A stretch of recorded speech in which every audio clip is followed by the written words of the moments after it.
Hello guys, in this video I'll show you how you can fix Rust servers not loading in menu. It's quite easy and straightforward, so let me show you how. So first you need to exit the game, then you need to go to Steam, and then on Steam you just need to press on the top left on the Steam icon here. Then you need to go to settings. Then you need to be in game, then scroll down until you see a server browser pings a minute, and then select not automatic but 500.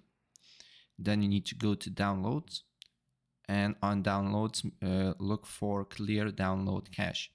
Press on it and then clear the cache.